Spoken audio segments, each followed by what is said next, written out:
कोण? धर्मराजा त्या महालामध्ये रडू लागले.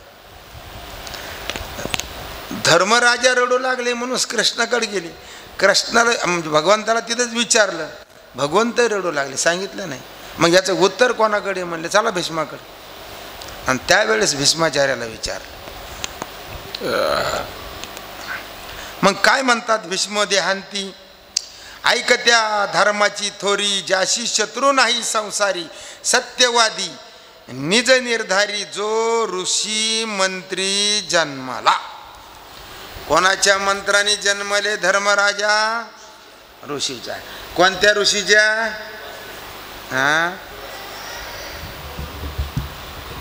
दुर्वास ऋषीच्या मंत्राने कर्ण जन्माला.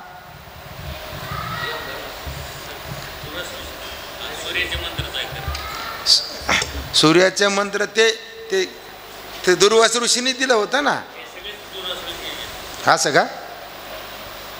बर, काय हरकत नाही. म्हणजे त्या धर्माची थोरी, ज्याशी शत्रू नाही संसारी. मग धर्मराजा कोण होते? अजात शत्रू होते महाराज. कोणी शत्रू होतं का त्यांना? नाही. सत्यवादी निज निर्धारी, कधी खोटं बोलले का?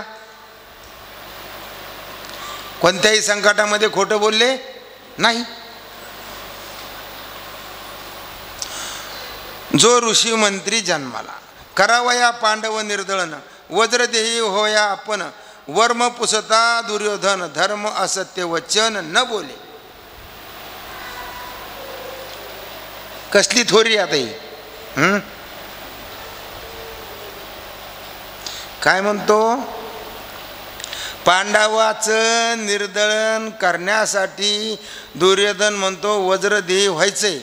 पण हे वर्म दुर्योधनाला माहिती आहे का? नाही. पण त्यांनी कोणाला पुसलं? धर्मराजाला मारलं. आणि धर्मराजाने काही अनमान केली का सांगायला? सांगून टाकलं.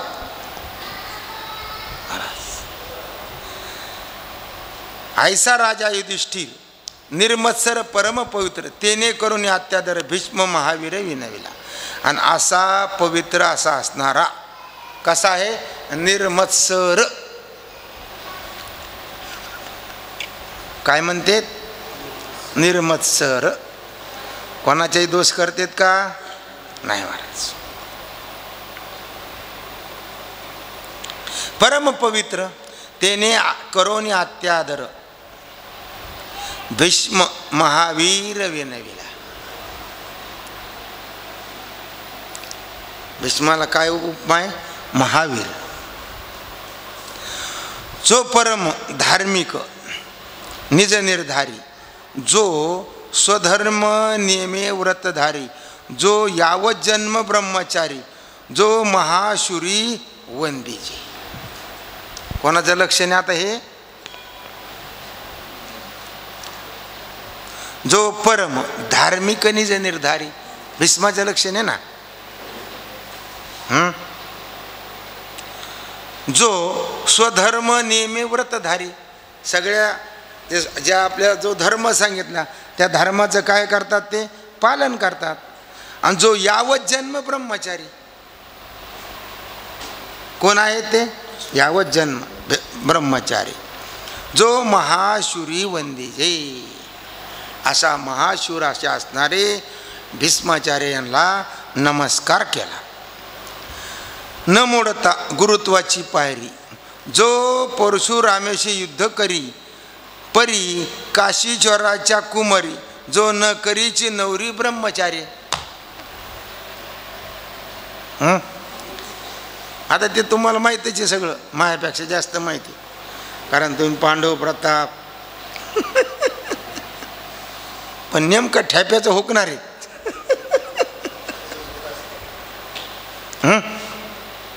चांगली गोष्ट आहे. न मोडता. परशुराम कोण होते? त्यांचे भीष्माचे गुरु होते महाराज. आणि परशुरामाबरोबर युद्ध केलं. पण कसं युद्ध केलं? न मोडता गुरुची पायरी.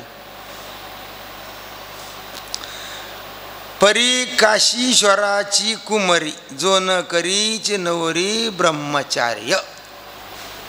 मग त्यांनी केली का? आपल्या सद्गुरूने सांगितलं, तिने बोललं. किती पोरी जिंकल्या होत्या? काय नाव होतं त्यांचं? आंबा, अंबिका आणि अंबालिका, आहे का नाही? या दोघाला 2 दिल्या, एक राहिली. नाही, तिचं असं झालं तर तिची दुसऱ्या राजाबरोबर प्रेम होतं. यांनी जिंकून आणल्या. जिंकून आणल्यावर हे 2 जण म्हणले बाजाली एक एक, आम्हाला नको. मग मी राहिले शिल्लक, मग काय तू नवरा होय माझा आता, हे म्हणायचा नाही. महाराज तिने बी शाप दिला आणि शाप देऊन तपश्चर्याला निघून गेली. आणि तीच पुढं तो देह टाकून पुन्हा शिखंडीच्या रूपाने जन्माला आली आणि सारथी झाली अर्जुनाची. म्हणा त्या योद्धा झाली, योद्धा. त्याला कोणती पदवी आहे महाराज? महारथी. काय नाव आहे त्याचं? शिखंडी. महारथी शिखंडी.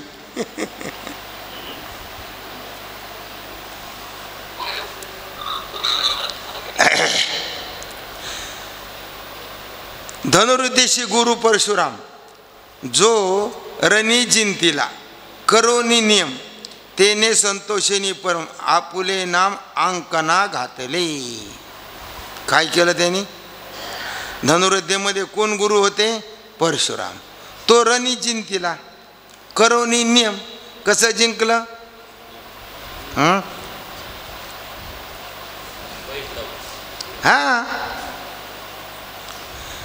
हिंद शरानुसंधान नियम साधून युद्धामध्ये परशुरामाला जिंकलं. आणि त्या योगाने परशुरामाने संतुष्ट होऊन आपल्या नावाचे तोडरे भीष्माच्या पायात बांधले. काय केलं? आपले नाम अंकना घातले. अंकना म्हणजे पायात. कोणी घातले? परशुरामाने. अधिक संतुष्ट परशुराम माझ्या ब्रह्मचार्याचा व्रतनेम भीष्मा तुझ कदा बाधीना काम वर प्रमदितला. पुन्हा सद्गुरूंनी काय दिला? वर दिला. ते कसे होते? ते ब्रह्मचारी होते. माझ्या ब्रह्मचार्याचा व्रतनेम भीष्मा तुझ कदा बाधीना काम. मग तुझ्या ठिकाणी कामाची इच्छा होईल का? नाही. वर परमदितला असा वर दिला. मग जनक संतोषाकाराने आपले तारुण्य दिलेले जेने वार्धक्य घेऊनी आपणे सुखी करेने शंतनो. जनक म्हणजे त्यांचे वडील, भीष्माचे वडील. कोण? शंतनू राजा. त्यांना काय दिलं? आपलं तारुण्य दिलं. कारण त्यांनी बायको तरुण केली म्हातारपणात. म्हणून भीष्माने काय केलं? तरुण दिलं. मायला आपले पोरं सांभाळतात का नाही कोणा ठाऊक.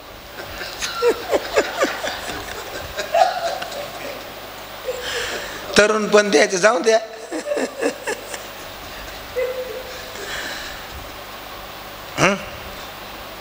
बरेच म्हातारे हाता खालून काढले हे नाही.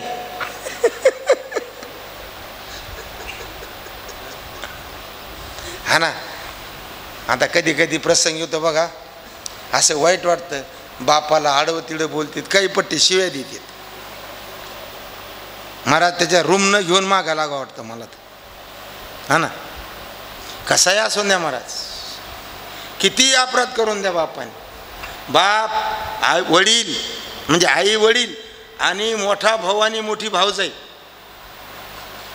यांनी आपल्यावर कितीही अपराध केले, पण त्या अपराधाचा वचपा काढण्याच्या आपल्या डोक्यात आणू नये. त्यांची आज्ञा प्रमाण मानावा आणि ते शिकवा. कारण भाऊ भाऊजाई सुद्धा हे आई वडिलाच्या अधिकाराचेच आहे. कशात तरी वाचलेलं आहे मी ते, निश्चित ध्यानात नाही आता. म्हणजे असं वडिलाला संतोष देण्याकरता त्यांनी त्यांचं वार्धक्य घेतलं आणि आपलं तारुण्य बापाला देऊन टाकलं. पित्याने दिलेले आशीर्वादा, ऐक भीष्माती प्रबोधा, वार्धकी क्षीण शक्तीची आपदा, ते तुझ कदा बाधेना. काय आशीर्वाद दिला? तू म्हातारा जरी दिसत असला पण तू म्हातारा कधी होणार नाही. म्हणून तो शंख फुगला रानांगणात, म्हातारं फुगिलं. कुणी फुगिलं? ज्ञानेश्वरीचं वाच पहिला अध्याय. हाची रक्षावा कोणाला म्हणतो? तो द्रोणाचार्याला म्हणतो, मला जसं तुम्ही पाहता ना तसंच याला सुद्धा, याचं सुद्धा रक्षण करा. मला लय डावबाज दुर्योधन, राजकारणाने दुर्योधनाची गीता ऐकावं.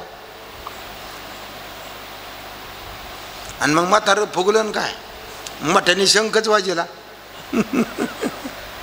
हां, कारण वार्धक्य दिसत होतं पण वार्धक्य होतं का नाही महाराज, कारण त्यांच्या वडिलांनी आशीर्वाद दिला. वार्धकी क्षीण शक्ती आपदा, ते तुझं कदा बाधेना.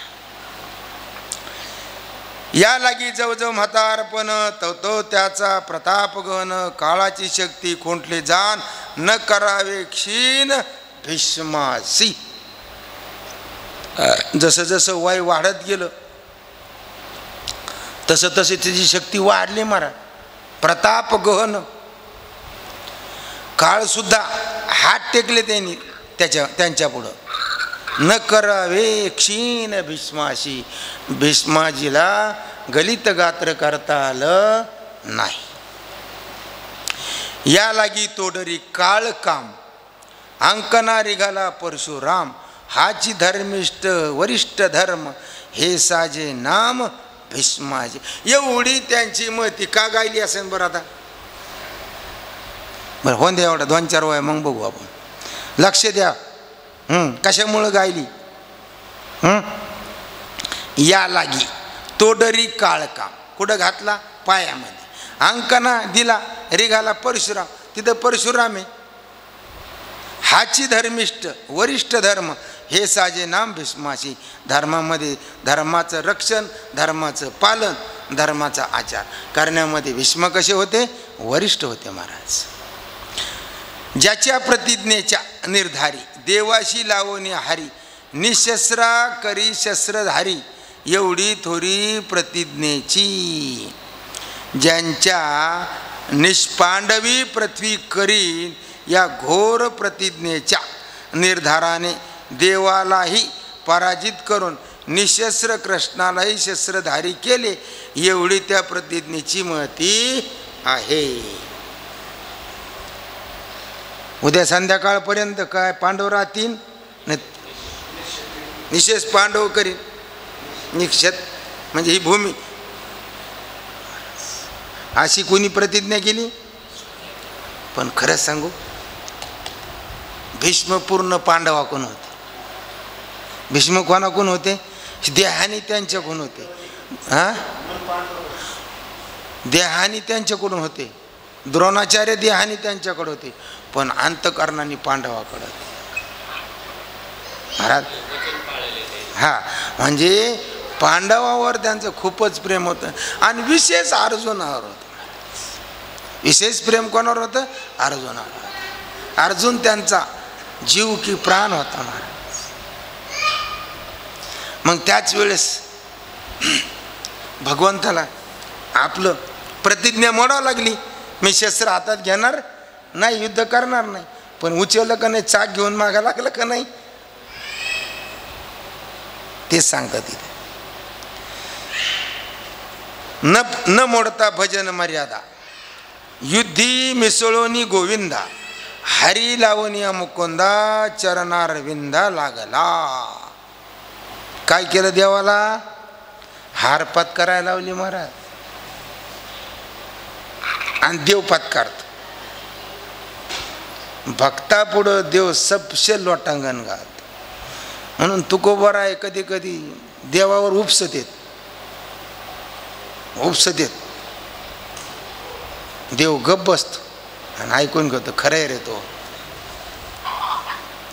खरंय रे तुकोबा तो. तसं या ठिकाणी देवाला हार पत्करायला लावणारे आणि देवाला हार पत्करायला लावली मुकुंदाला आणि चरणारविंद लागला भगवंताच्या पायाला लागले महाराज. आन वाहून निर्धारी शस्त्रे सांडिली दुरी पुढती बाण भेदिती जीवरी शस्त्र करी न धरीची. आन वाहून निश्चयपूर्वक भगवंताची शपथ वाहून शस्त्राचे दूर टाकून दिले. शस्त्रे टाकून दिल्यानंतरही अर्जुनाचे बाण शरीराच्या मर्मस्थानात घुसून शरीराला छिन्न विच्छिन्न करीत असताना अर्जुनाचा प्रतिकार करण्याकरिता पुन्हा हत्यार शस्त्र हातात धरलं नाही. कोण नाथ महाराज म्हणतात बरं का ताई, म्हणजे भगवंताचंच बोल नाही पण नाथ महाराज आपल्याला आपल्या भाषेत सांगतात.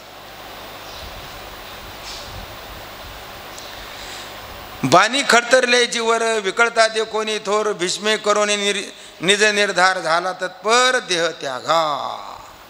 मग असं बाणाने सारं शरीर छिद्रमय झालं.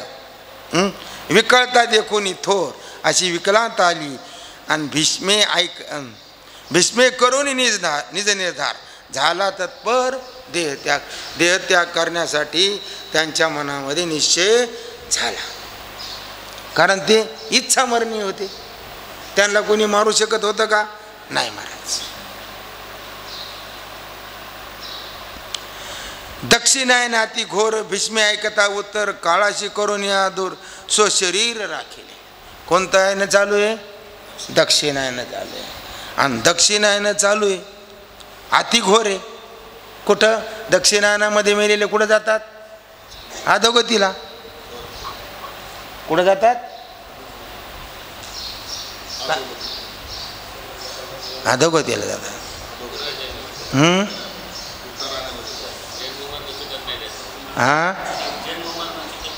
हा ना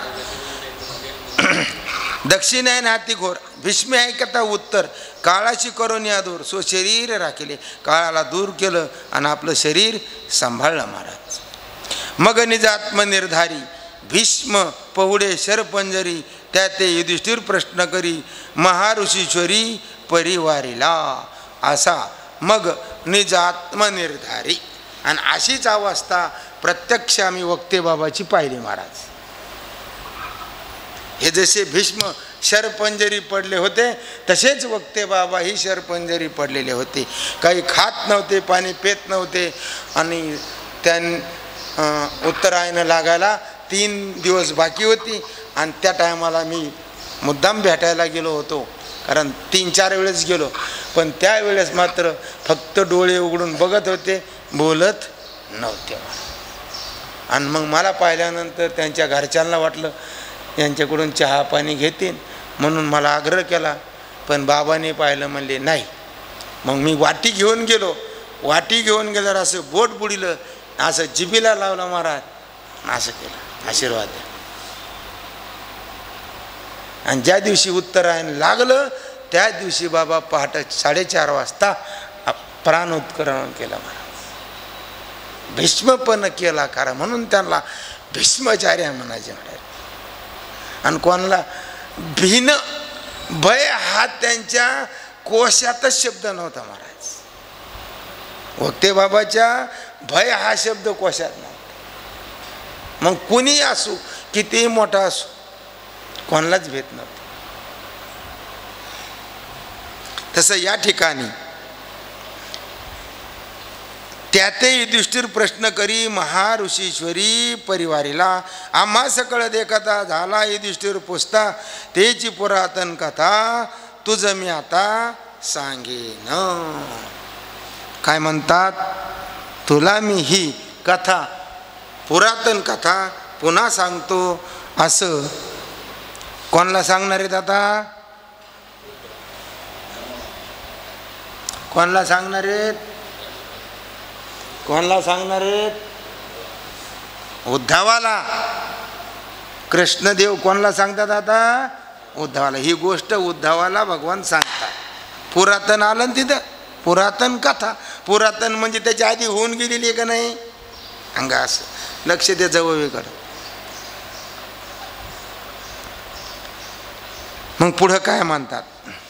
मी संधी करिता श्रीकृष्ण ते न मनीची दुर्योधन व्याशे वर्जित आपण तरी दृप्त पून युद्धाशी.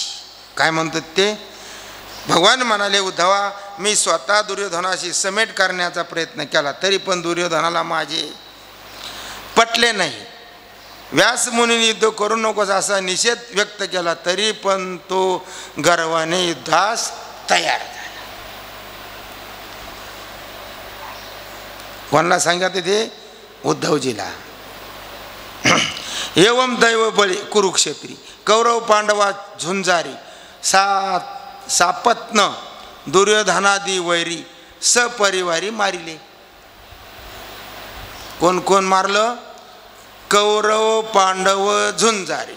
कौरव पांडवाच्या युद्धामध्ये सापत्न दुर्योधनादी वैरी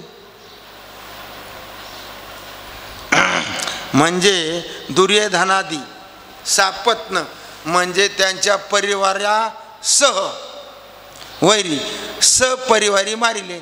युद्ध निर्वतल्या पाटी धर्म बैसल्या राज्यपटी तेने अभिमान घेतला पोटी महादोषी सृष्टी मी एक. कोणता अभिमान घेतला? कोणता अभिमान घेतला? ग्रंथवाले. अरे क्या करो राम मुझे बुढ़ा मिल गया झाले.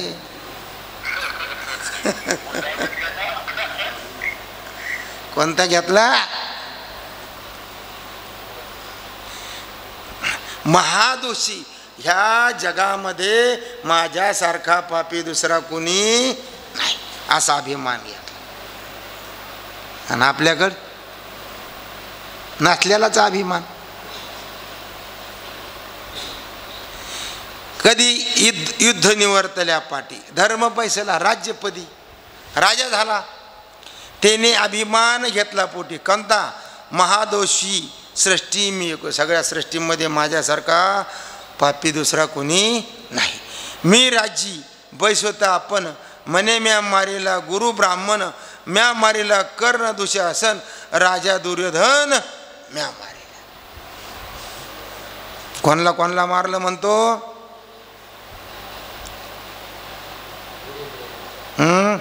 गुरु ब्राह्मण द्रोणाचार्य, कर्ण, दुशासन, दुर्योधन. उत्पत्ती स्थिती प्रलय करता येत ईश्वर जाणतात होता ते सांडवनिया सर्वता अहम करता म्हणे धर्म. कुठं गुतला धर्म? कुणी मारले? दुर्योधनाने म्हणजे अर्जुनाने मारले का? म्हणजे गीता त्याच्यासाठी सांगितली अर्जुनाला मोह झाला म्हणून. मग यांचा तरी अभिमान गेला का? कुणी मारलं म्हणतो? म्हणे म्या मारिले गुरु ब्राह्मण.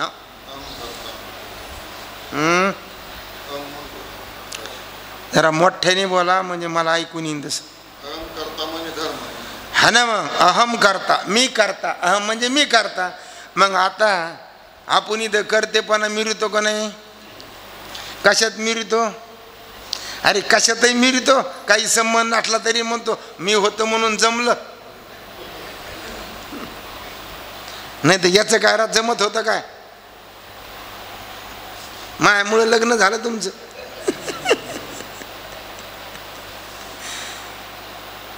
महाराज ह्या जगाचा करता कोण आहे?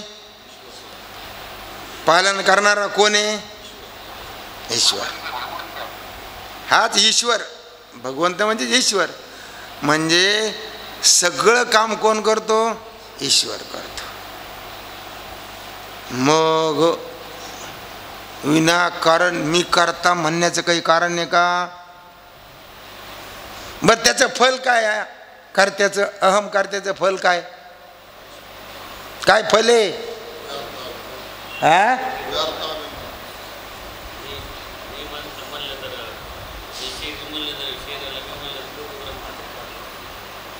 मी करतो असा अहंकार घेतला तर त्याचं फल काय? काय फल आहे? बोला बाईसाहेब, काय फल आहे त्याचं? हा नाही, ते स्वरूपापासून गेला कुठं ते जाऊ दे, आता त्याचं फल काय विचारतो मी. हा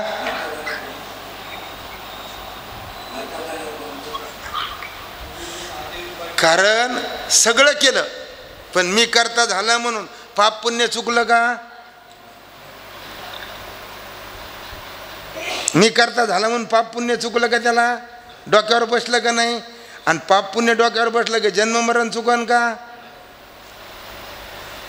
मग सप्त्याचं कर्तव्य व्हायचं का भोगतं व्हायचं?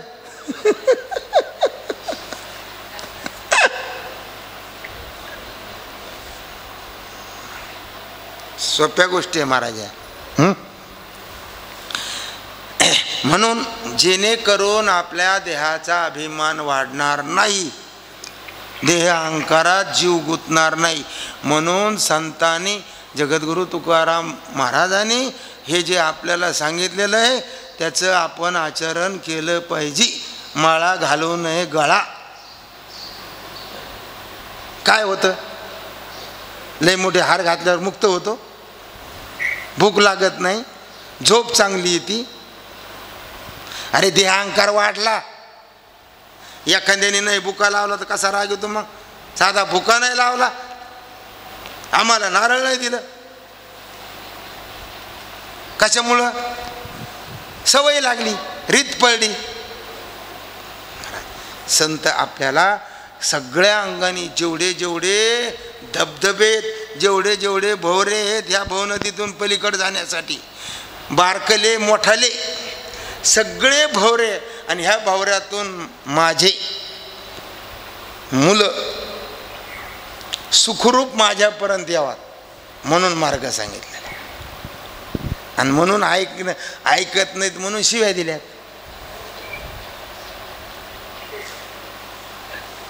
हा काय म्हणता शिंदे महाराज? नाही का? बरं बरं.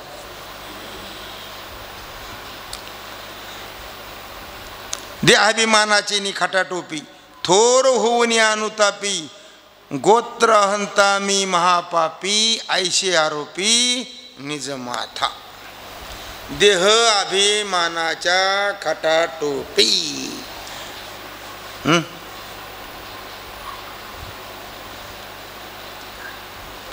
थोर होऊन अनुतापी, गोत्र अहंता मी महापापी. गोत्राचा काय केला? संहार केला. आईशे आरोपी निज माथा.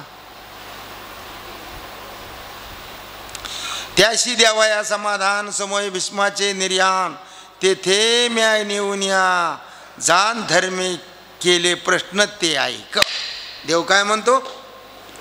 तेथे म्या नेऊन या जाण. कोणी नेलं? धर्मराजाला भगवंताने नेलं. कोणाकडे नेलं?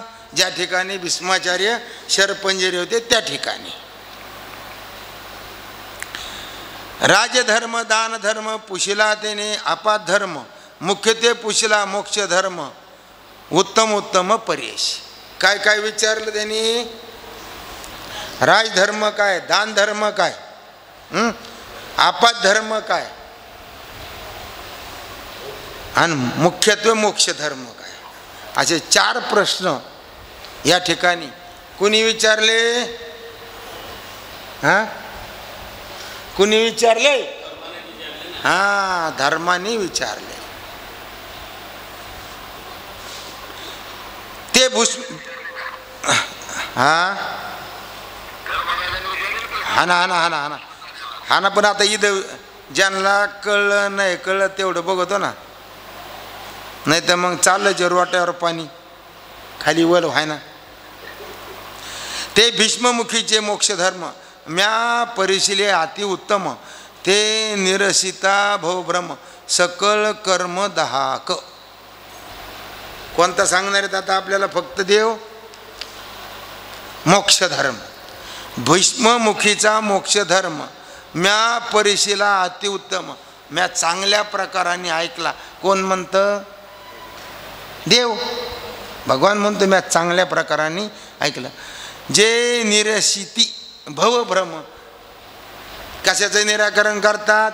भवभ्रमणाचं. सकळ कर्म दाहक, सगळ्या कर्माचा दहन करणारा. ज्ञान विज्ञान श्रद्धा भक्ती अनित्य नाशे वैराग्य स्थिती.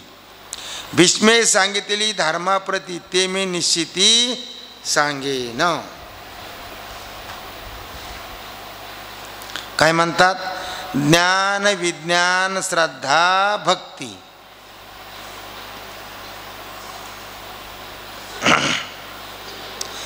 भीष्माचार्यांनी धर्मचार्याला ज्ञान विज्ञान श्रद्धा भक्ती संसाराचे अनित्यत्व, देहाचा नाशवंतपणा, वैराग्य इत्यादी मोक्ष धर्म सांगितले आणि तेच मी तुला सांगतो. म्हणे भीष्माशी देवव्रत तेने देवावरी ठेवोनी चित्त, शरपंजरी सुनिश्चित निजात्मयुक्त पहुडला. त्यांचं खरं नाव काय आहे? देवव्रत.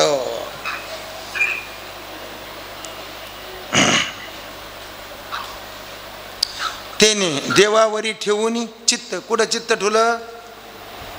देवावर. आपलं चित्त कशावर आहे? हा, कृष्णावरच आहे ना.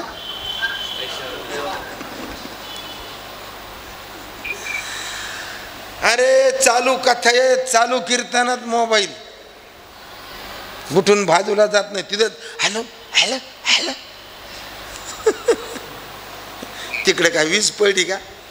बंद कर ना. इकडे अनुसंधान केलं, महत्वाचा शब्द सांगितला एखादा कीर्तनकारांनी कथाकारांनी, गेला ना महाराज ते निघून. पुन्हा येणार आहे का? आजच अभंग झाला ना, कीर्तनी विक्षेप तेची पै मरण.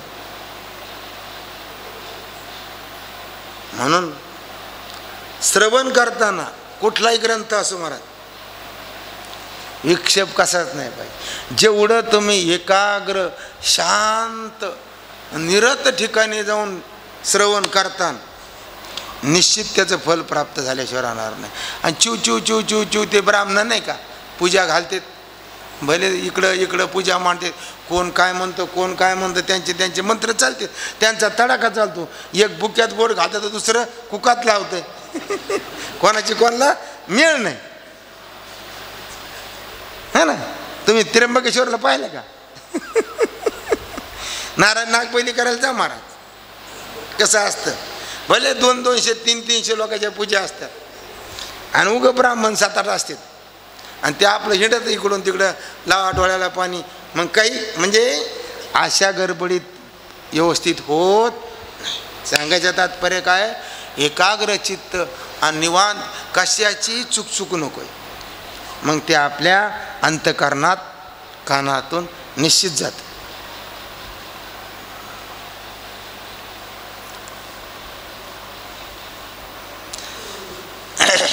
तेने सांगितला मोक्ष धर्म, त्यात मुख्यत्वे ज्ञान प्रथम, ते ज्ञान सांगे पुरुषोत्तम अतिउत्तम अवधारे. मोक्ष धर्मामध्ये काय सांगितलं? मुख्यत्वे ज्ञान. ज्ञाना वाचून मोक्ष होतो का? नाही. ते ज्ञान सांगे पुरुषोत्तम अतिउत्तम अवधारी.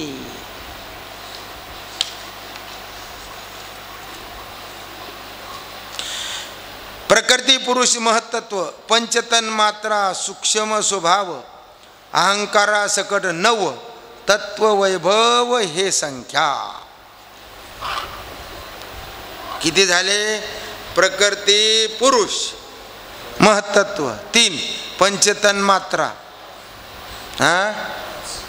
5 आणि 3 8, आणि सूक्ष्म स्वभाव अहंकारा सकट असे 9, तत्व वैभव हे संख्या. एकादश बोली जेते, एकादश बोली जेते ते 11 इंद्रिये ते, पंच ते पंच महाभूते, तिन्ही ते निशिते गुण. एकादश बोली जेते म्हणजे 11 इंद्रिय, 5 ज्ञान इंद्रिय, 5 कर्म इंद्रिय आणि मन. आणि पंच ते पंच महाभूते आणि 3 ते निशिते गुण, 3 गुण. किती झाली? बेरीज करा. नाथ महाराजाची हिशोब लावायचा आहे. आकडा किती होता बघा, हे 9, 11 इंद्रिय, 9 न 11 20, आणि पंचमहाभूत 25, आणि 3 गुण किती झाले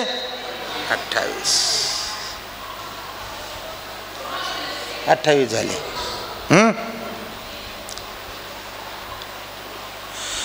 हे तत्वसंख्या ऊन खून गणिता 28 जाण ये सर्व भूती समसमान तत्वे जाण वर्तते. हा बघ आहे का असा एखादा त्यांचा?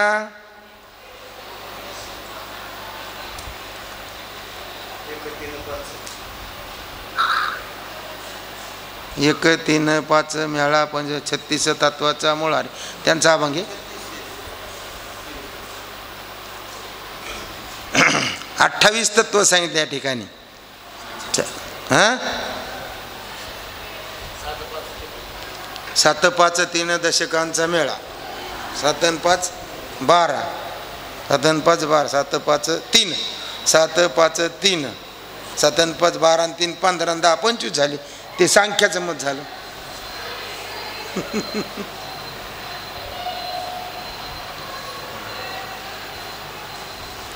हरिपाठात अभंग किती येतं नाथ महाराजाच्या? 25 ना?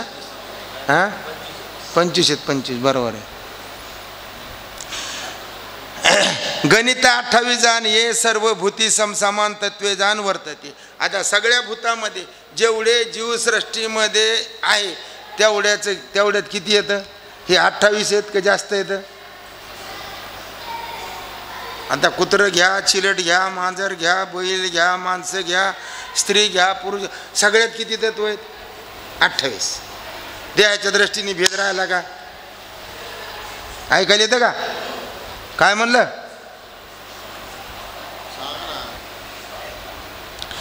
देहाच्या दृष्टीने कोणामध्ये भेद आहे का? आता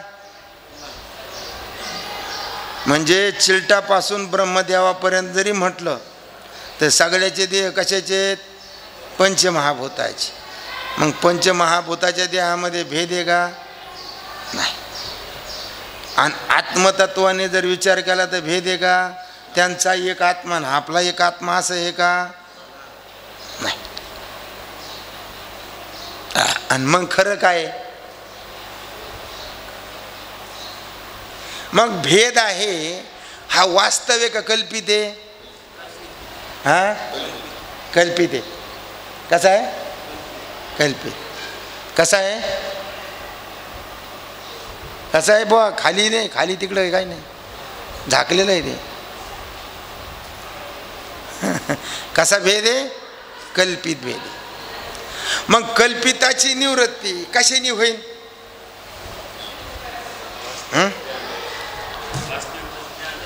कशाचं ज्ञान झालं पाहिजे?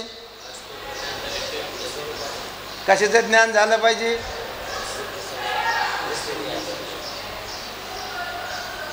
कशाचं ज्ञान झालं पाहिजे?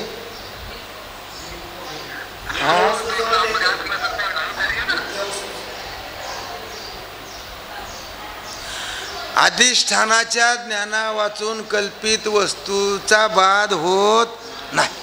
मग कोणाचं ज्ञान झालं पाहिजे आपल्याला? आणि अधिष्ठान कोण आहे आपल्याला? आता भगवंत आहे का तुम्हीच आहेत?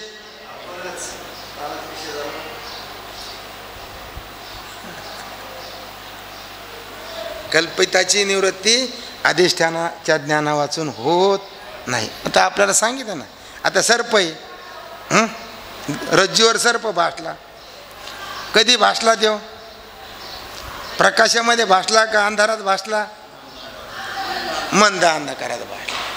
तसंच आपल्याला जो भ्रम आहे, कशामुळं आपलं द्वैते? भ्रमामुळं. आणि भ्रम जर गेला तर द्वैत राहीन का? कारण देहाच्या दृष्टीने भेद आहे का? आणि आत्मस्वरूपाच्या दृष्टीने भेद आहे का? मग कल्पित भेद आहे का नाही? मग कल्पिताची निवृत्ती आपल्याला करायची, त्यासाठी परमार्थ करायचा. मग त्यासाठी शहाण्या माणसाचं ऐकावं लागा नाही.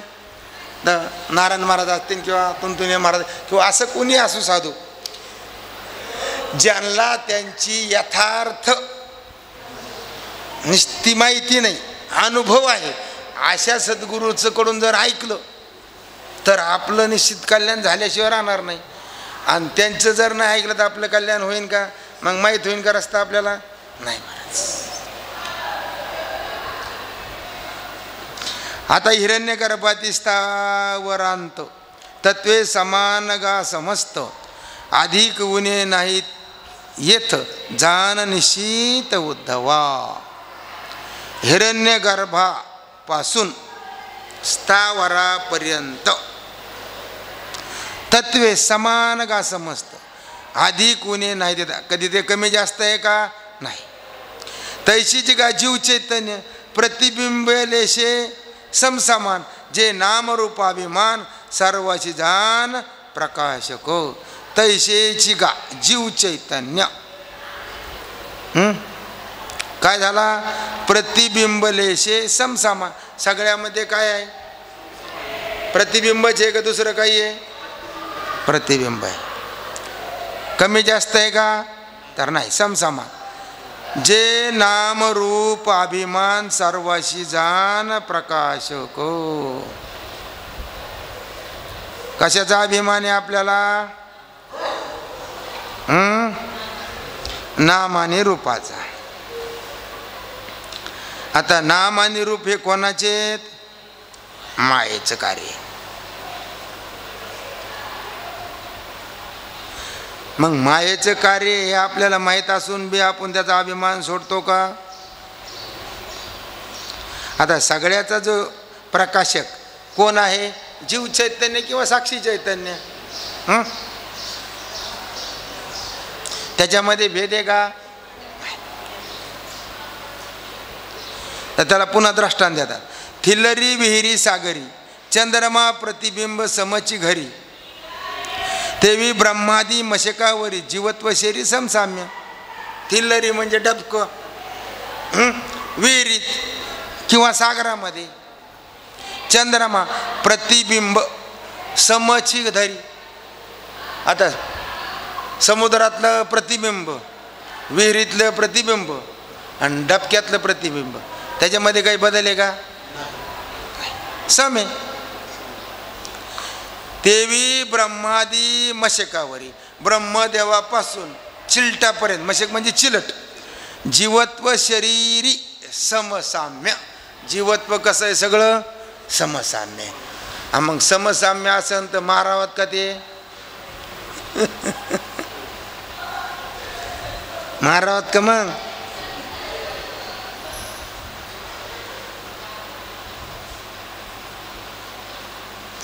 मारता येत नाही महाराज. भूते समसमान चैतन्य एकात्मा देखणे जाण या नावगा शुद्ध ज्ञान माझाही जाण हा निश्चय.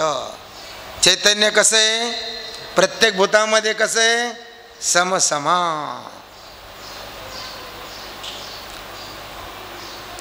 एकात्मता देखणे जाण. आणि सगळे एक आहोत. कोण आहोत? एक आहोत. या नाव का शुद्ध ज्ञान. याला काय म्हणायचं?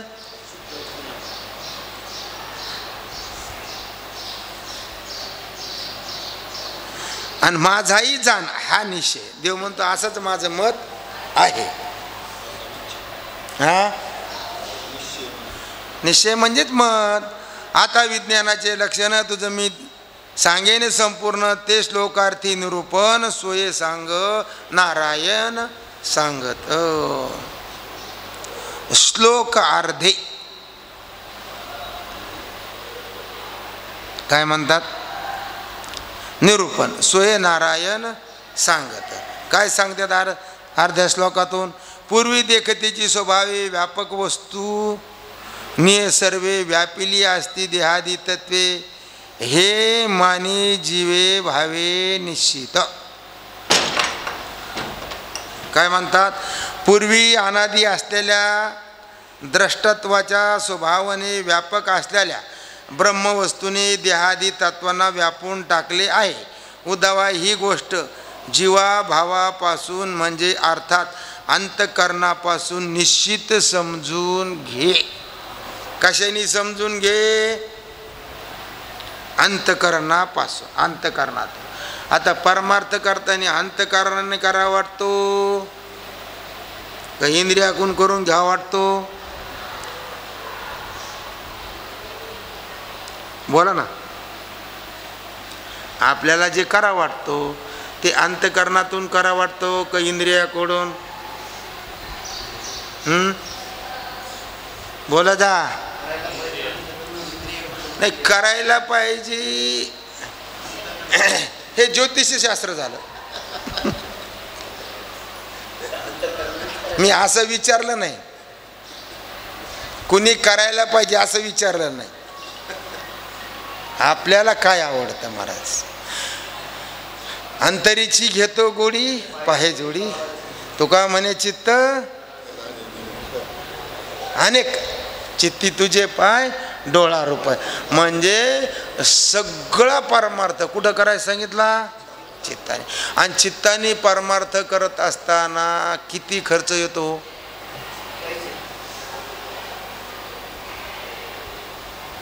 पण चित्ताला अजूनपर्यंत हेच माहीत होऊ न दिलं आपण महाराज. ही आपली सुद्धा आश्चर्यच आहे. हा, गेले 40 वर्ष आम्ही परमार्थ करतो महाराज. किती?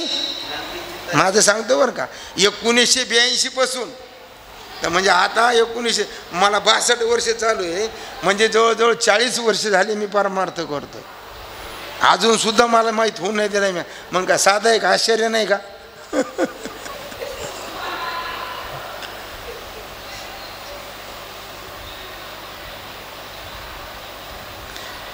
म्हणजे किती आपण धिंगाणा घातला, काय उपयोग आहे त्याचा? धिंगाणा कधी व्हावा? ज्ञानोत्तर भक्तीत, मग आनंद असतो. मग त्या आनंदाला जोडा नाही.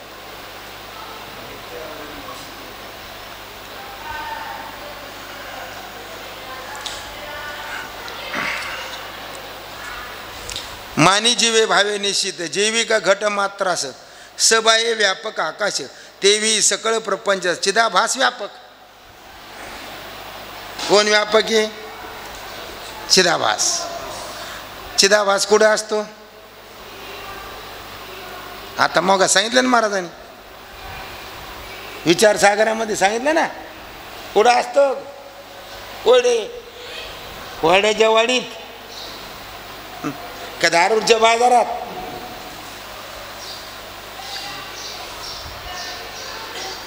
किती प्रमाणात सांगितलं रे?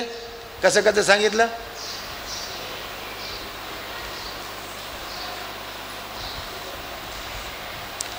काय काय लागतं सामुग्री?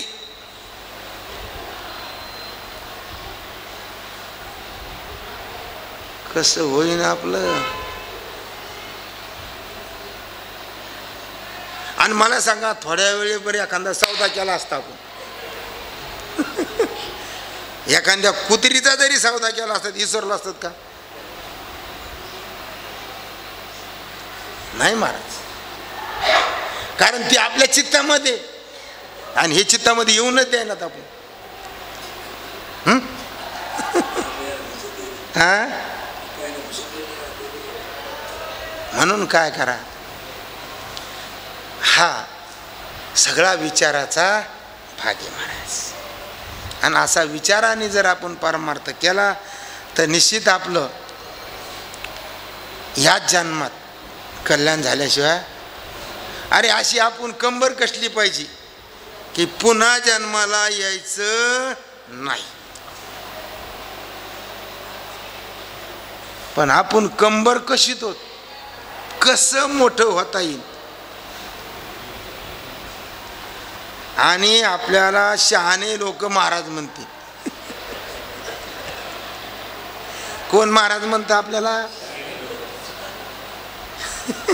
शहाणे का दीड शहाणे? महाराज आनंद आश्रम स्वामी होते आळंदीला, आणि त्यांच्याकडे हे महाराज जायचे, बालयोगी महाराज. आणि ते आले का ते म्हणायचे या मूर्खाचे महाराज. काय म्हणायचे त्यांना? मूर्खाचे महाराज. ते काही म्हणत नव्हते पण जायचे त्यांचे दर्शन घ्यायचे. मोठेच होते आणि ते ब्राह्मणच होते. दर्शन घ्यायचे आणि मग तिथं बस राहायचे त्यांच्याकडे. पण त्यांना काय म्हणायचे? मूर्खाचे महाराज. आपल्याला कोण महाराज म्हणतं?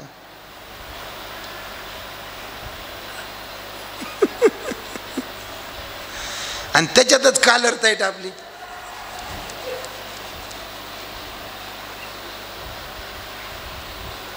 अशी गंमत आहे महाराज. कसा आहे? चिदाभास व्यापक आहे. जीविका घट मात्रास सबाह्य व्यापक आकाश. घट आहे. आता घटाच्या कोणत्या बाजूला आकाश नाही? सगळ्या बाजूने आकाश. तेवी सकळ प्रपंचास. हे दिसतं हे जगत सगळं त्याला कोण आहे? चिदाभास व्यापक.